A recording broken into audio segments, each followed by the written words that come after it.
How did a glorified driving range become a billion-dollar empire, only to see its stock crash 40%? This is the wild story of Topgolf, the company that turned hitting golf balls into a massive party. Back in 2000, two brothers in the UK were bored out of their minds at traditional driving ranges. They had a genius idea. What if they put microchips in the golf balls and created glowing, interactive targets on the field? Suddenly, practice wasn't just practice anymore. It was a game, a competition.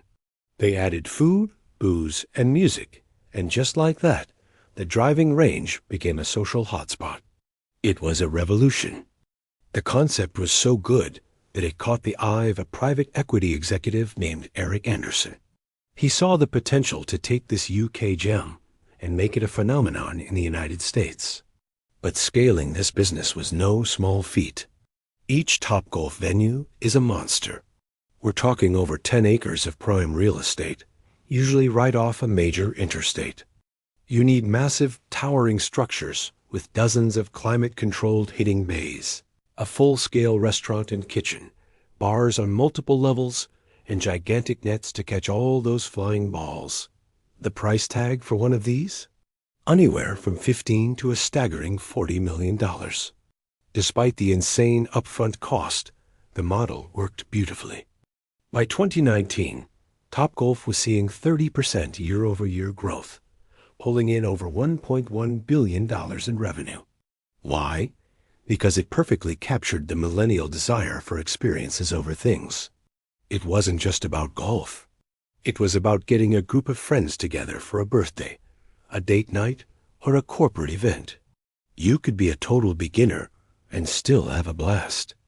You'd compete, drink, eat, and of course, post it all on Instagram. The average spend per person was a healthy $36, which meant those massive investments were actually paying off. The absolute peak of Topgolf mania came in 2021 with its merger with Callaway, the golf equipment giant. The new company was named Topgolf Callaway Brands. The strategy seemed brilliant. Use the fun, accessible Topgolf venues to introduce new people to the sport, and then sell them Callaway clubs and gear once they were hooked. After the pandemic lockdowns, people were desperate for outdoor social activities, and Topgolf bays were packed.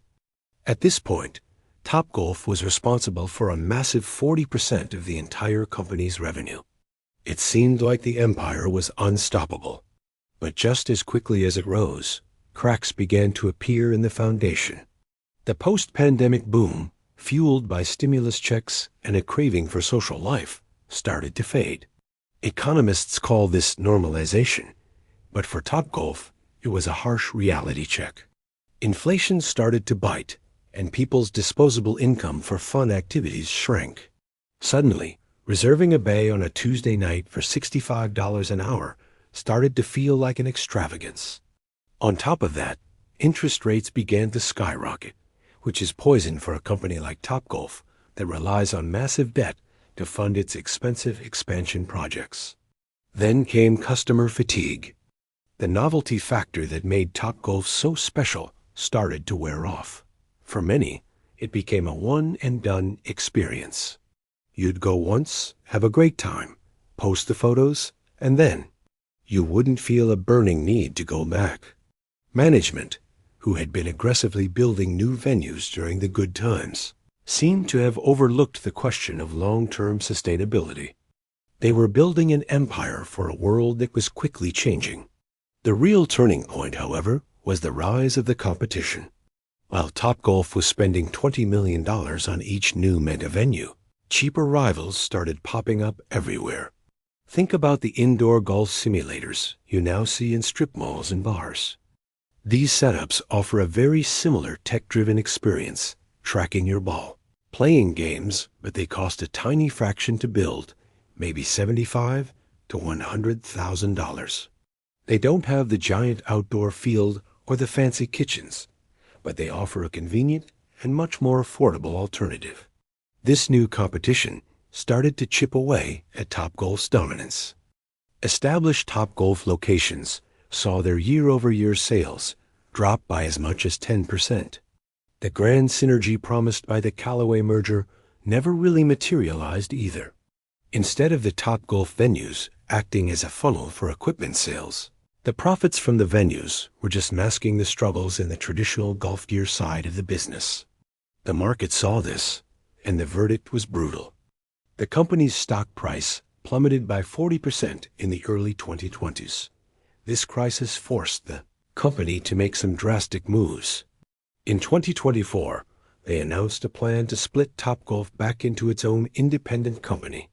This would leave Topgolf debt-free, but also facing a tough reality of slowing sales and a saturated market. The dream of endless expansion was over. Building new multi-million-dollar venues was no longer a sustainable strategy in this new economic climate. The story of Topgolf is a powerful lesson for any business, especially those built on experiential fads. First, if your business requires massive capital investment, you have to be extremely careful about scaling. Taking on huge amounts of debt can be fatal when the economic good times end. Second, you can't rely solely on a cool piece of technology to be your long-term advantage. If it's good, copycats will emerge, and they'll often find a leaner, cheaper way to do it. Topgolf will survive. It's still a popular and profitable business in many locations. But the dream of a sprawling, ever-expanding global empire has faded.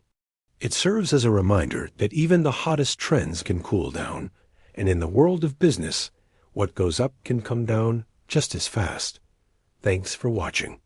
If you found this story interesting, don't forget to like this video and subscribe to the channel for more deep dives into the businesses that shape our world. See you in the next one.